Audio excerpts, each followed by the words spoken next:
Swat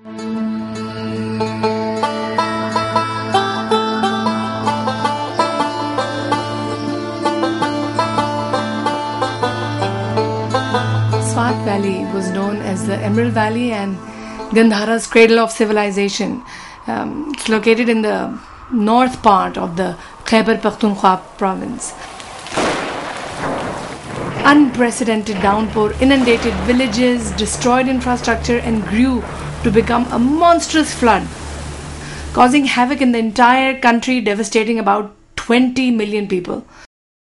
Serendip heard the plight of the people living in remote villages of Pakistan, cut off by their washed away roads. We decided to raise funds and take the relief where no one had gone before. From Khwaja Khela, we had taken a heli which had taken us straight into Kalam. But in order to find out from the people what their state was, we had to go down close to the water to find out from the people themselves what was it like. 50% of the Kalam has been washed away, as you can see on the ground. When I talk about the upper Swat, the area starting from Madian toward this location, the number of the houses goes up till 3,000. The number of hotels is about 140. The number of schools is more than 30. About 3 to 4 hospitals which have been completely washed away. We have the power station, grid station at Madian. It has been completely washed away. Madian city, 50% Madian has been washed away. कोई road का टुकड़ा भी नहीं रहा है रास्ते में. सब लोग पहाड़ों पे फंसे हुए हैं. ना खाने का कुछ है, ना पीने का कुछ है. अभी लोग सारे ये रस्सी क्रॉस करके नीचे जा रहे हैं राशन लेने के लिए. मदियन तक पैदल जा रहे हैं और ऊपर से बारिश है. ये देखो, ये हालात है, आप सब देख रहे हैं. ऐसे बंदे हैं कि उनके पास तो पैसे नहीं है. अगर किसी के पास पैसे हो तो पैसे तो नहीं खा सकते हैं ना. अभी तो मौसम भी ख़राब है. अभी तक मेहमान नहीं लेके गए. अभी कितने दिन हो गए, कितने हफ्ते हो गए, वो मेहमान अभी यहाँ से खाली नहीं हुए. और आवाम क्या करे? आवाम बस ये भूखे मरेंगे ना. अभी तक राशन किसी को भी नहीं मिला है. हमारे पास बारूद नहीं है जो हम ब्लास्टिंग करें. ऐसा कोई औजार नहीं है कि हम ये रास्ता बना सकें. लेकिन अभी हमारा कुछ इंतज़ाम नहीं. अभी ये है कि वो खोद रहे हैं, जितनी बना रहे हैं वो सुबह ये बारिश फिर उसको ले चले गए. मेरे घर में 2 बच्चे बीमार पड़े हैं, उसके लिए दवाई लेने आया हूँ. ये मेरा हाल है. रास्ता नहीं था. अभी इन लोगों ने, कलाम के लोगों ने रस्सी लगाया, हमें रास्ता मिल गया. अभी दवाई लेके वापस जाऊँगा अपने घर. I'm standing next to a fantastic example of how people, when they put their mind together, can achieve great results by working together. The people in Kalam have come together to create this lift all by themselves without the help of anybody. They used to do that for tourists, but right now necessity has made them do it again in extremely violent conditions. But they've managed to do that. It's taken them 3 days, but it's a very successful lift. People on that side of the river can now come across, look for medicine, look for food, which is supremely important for them at this time of need.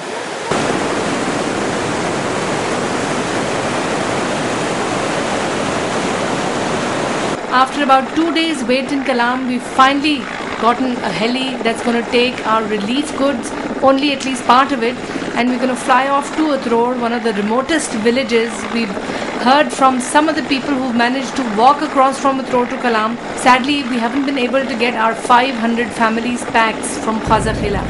We can only load about 50. Hundreds of people have been waiting here for about 7 days, waiting for a helicopter to land. We are the first people who have landed in Utrod with some relief. We now want to literally go and find out where is the devastation and what actually happened to the people here. सैलाब की अपनी ताकत कितनी होती है, उसके अंदर जो पानी जितनी तेज़ी से आता है वो अपने साथ जितनी लकड़ी दरख्त उसको अपने साथ लुढ़का के, और जितने आप देखेंगे बड़े बड़े पत्थर टॉर्पीडोज और मिसाइल की तरह पानी में आते हैं. इस तेज़ी के साथ जब जितनी भी बिल्डिंग्स रास्ते में आती हैं वो उनका कला कमा ही तो करेंगे, क्योंकि ये अब मिसाइल बन चुके हैं.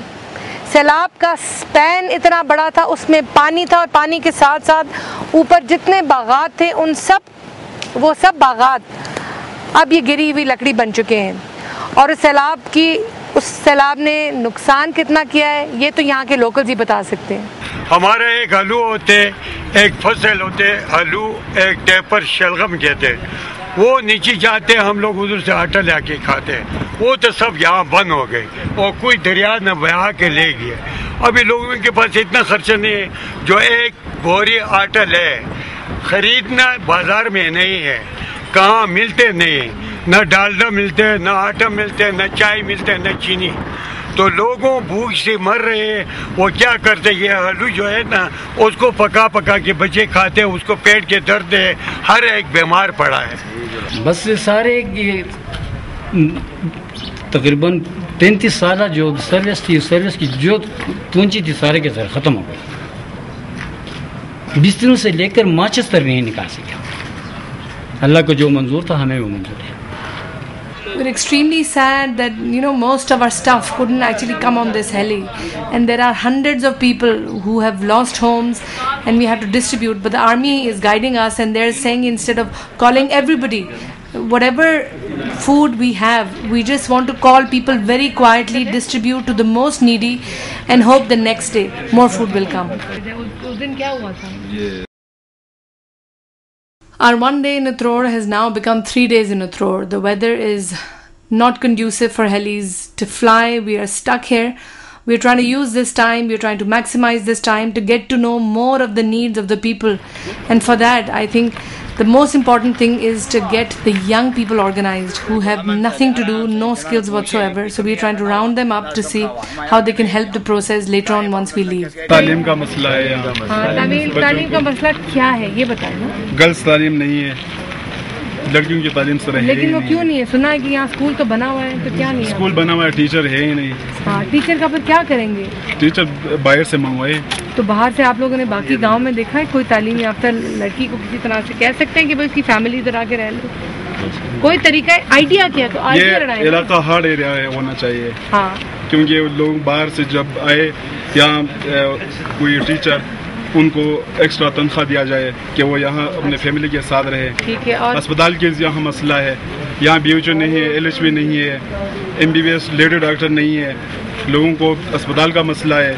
यहाँ जब मरीज लेडी या कोई केस आती है तो मिंगोरा जाना पड़ता है और ये रास्ते के यही हालात है।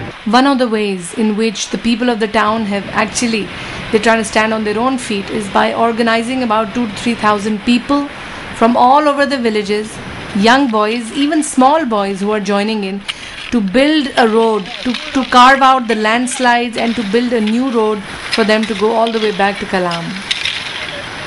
There are so many issues in this remote village, so we just decided to take up the weakest of the people and try and help them a little with whatever cash we had. So we organized all whatever was in such a short time, all the widows that we could collect, and our young volunteers helped us collect about 40 widows and about 25 to 30 handicapped children with all sorts of issues. We've distributed some cash and we are now hoping that people that we raise funds from will adopt these children, because now they've got a face in front of them and their ID cards which prove that they are, their money will go to the right and the needy. We've spent many a time talking about what is the future of Pakistan. As an extremely young nation, we've also realized that the future belongs to the youth of Pakistan. It's thus a tragedy that there are hardly any opportunities for the young people across the country. If we look at the youth sitting here, which belongs to the village of Utror in Swat, there is hardly any opportunity for them in the villages. Apart from helping out in the fields, there is nothing else they can do. There is no higher education. There are no entertainment venues, there are no libraries, there are no craft centers, there are no vocational training centers. It is extremely difficult for them to acquire any skills. And then when violence erupts and everybody asks that why is suicide bombing taking place or why are the youth involved in violence, I think the question has to come back to the political administration and the leaders of the nation as to what kind of opportunities did they provide for the youth of Pakistan. Just on the last day, we've just found a young girl, Sabra, who's got 5 months of training in dentistry. She's got primary teachers training. She can perform DNCs. She can look after mother and child health. and the entire village has been looking for somebody like her. And once we sort of found out what was her issue, why was she not helping the villagers? सबसे पहली बात तो ये है कि मैं लड़की हूँ, अगर शायद मैरिड होती ना तो फिर भी मेरे लिए इतना मसला नहीं होता था. So we've now linked her with the youth group who's going to protect her and take her to the women in need, and sort of by doing, just show the townspeople how valuable her work is. The huge challenge for this village of Utrod is going to be as winters start to approach. They have fantastic vegetables growing in the fields right now, which they used to sell down south to make money enough to last them for the stocks in winter. With all the roads broken, none of the trucks can take their vegetables down south, and in a couple of weeks all the farm vegetables will rot and leave all the villagers penniless. We haven't seen people drowning here or standing water in villages, but what we've seen in Utrod are other development issues. The flood has taken away the homes. People have to start their lives again. But the kind of life they need to now start has to involve a fight for education, a fight for better health services, and a fight to use their own youth to make their own lives better. The beauty of the valleys is extremely deceptive. It hides the enormous challenges these people have. And I think the rest of the public in Pakistan has to realize that and support them in their endeavor, whether the government is with them or not. They need to go on and do it themselves with as many people and as many partners and friends as possible. In the end, we are truly grateful to all our donors, both local and international, for what they donated has really been a ray of hope for the people of Swat.